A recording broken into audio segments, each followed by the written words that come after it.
Economía Hoy con Gerardo Corrales.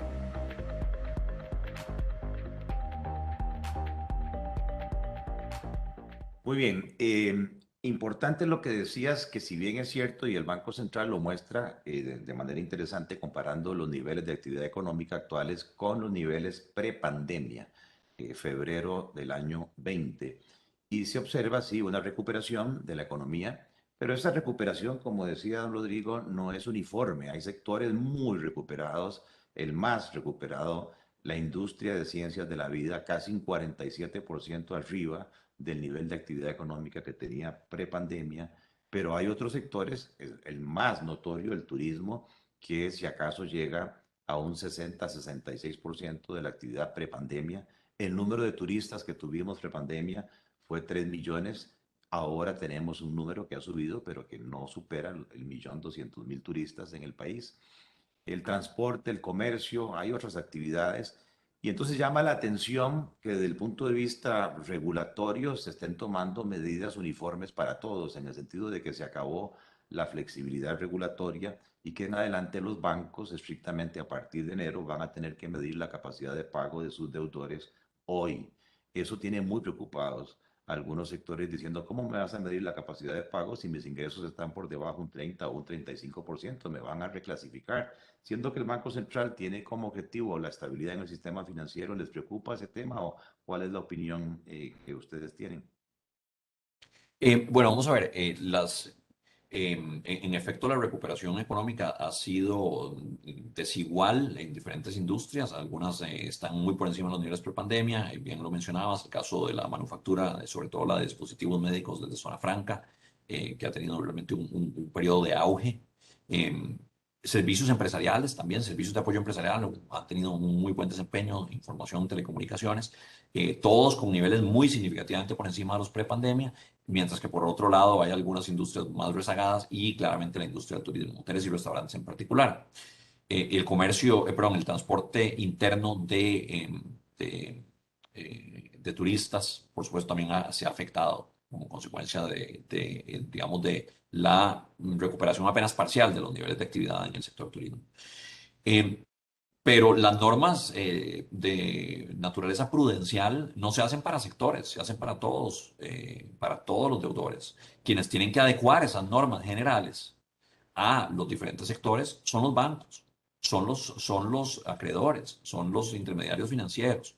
Ellos tienen que hacer la tarea de entender a sus deudores, entender cuál es la capacidad de pago real de sus deudores y poder distinguir bien, y esto creo que lo hicieron en el caso de la pandemia, lo han hecho, digamos, aprovechando las oportunidades normativas que se les dieron, entender bien cuál es la situación de un deudor que tiene una condición de liquidez temporal, pero que sigue siendo solvente en el tiempo, y distinguirla de quienes ya desafortunadamente no se mantienen solventes en el tiempo.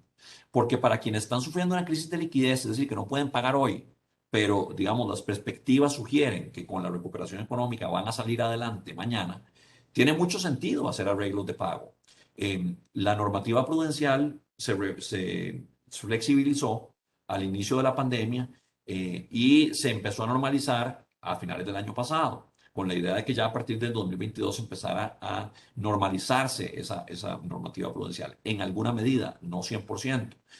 ¿Eso qué quiere decir? Que durante el periodo más fuerte de la pandemia hubo absoluta flexibilidad para que las entidades financieras hicieran arreglos de pago con sus clientes, prórrogas, readecuaciones, y eso se aprovechó muy bien por parte de la industria financiera y de sus clientes. Alrededor del 60% del saldo total de créditos en la economía nacional fue sujeto a algún tipo de arreglo de pagos.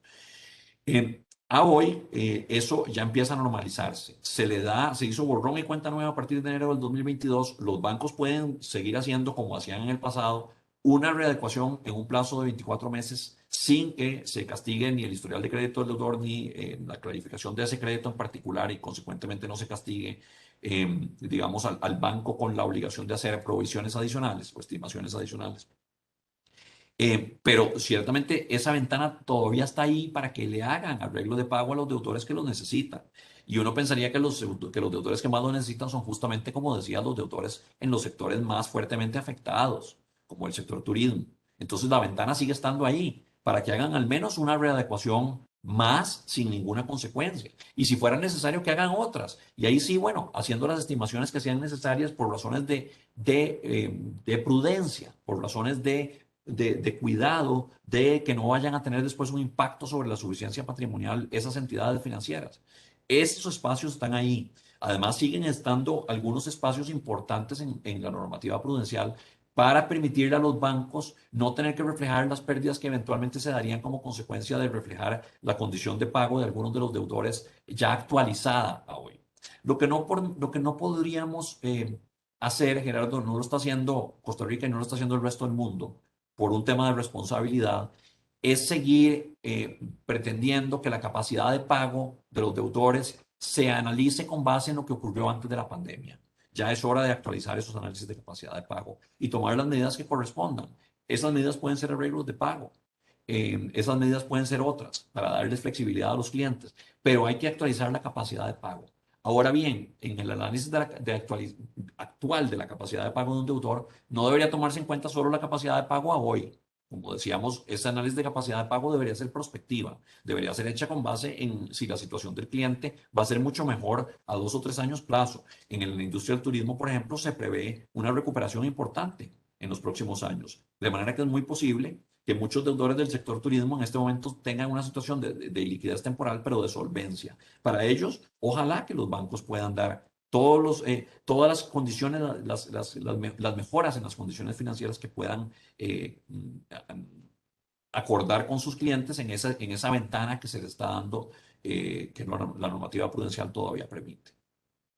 Sí, este tema es bien interesante, daría para mucho más, sin entrar en ánimo de polémica. Una cosa sí es el diseño de la política regulatoria, que yo coincido, y la otra cosa es cómo los bancos interpretan y cómo la ejecutan. Y te pongo un par de ejemplos que he vivido en carne propia. Coincido absolutamente que la regulación se modificó tal que la capacidad de pago no sea la de hoy, sino la capacidad de pago, ¿verdad?, tomando en cuenta el futuro. Pero imagínate que en esas proyecciones uno de los bancos, incluso uno de los bancos del Estado, para uno de los clientes del sector transporte, la gran discusión era que en 2 años, 3 años, el transporte, como lo conocíamos, desaparece por las tendencias del mundo postnormal, porque los millennials ya no viajan en buses, o que el turismo también desaparece en los próximos 3 años, ¿verdad? Entonces, ese tipo de supuestos son los que, desde el punto de vista del cliente, ¿verdad?, los lleva a este sufrimiento de que me van a reclasificar. Y lo otro que debería revisarse, meramente como una sugerencia, es que la espada de Damocles de que te hagan más de una readecuación es un 20% de provisión. O sea, es prácticamente ya declararte un cadáver financiero, en el tanto en que el banco tiene que pasar un gasto muy importante, muy por encima del margen de intermediación, y eso afecta o contagia el resto del sistema financiero. Pero eso es un tema, digamos, coyuntural. Economía Hoy, democratizando la educación financiera.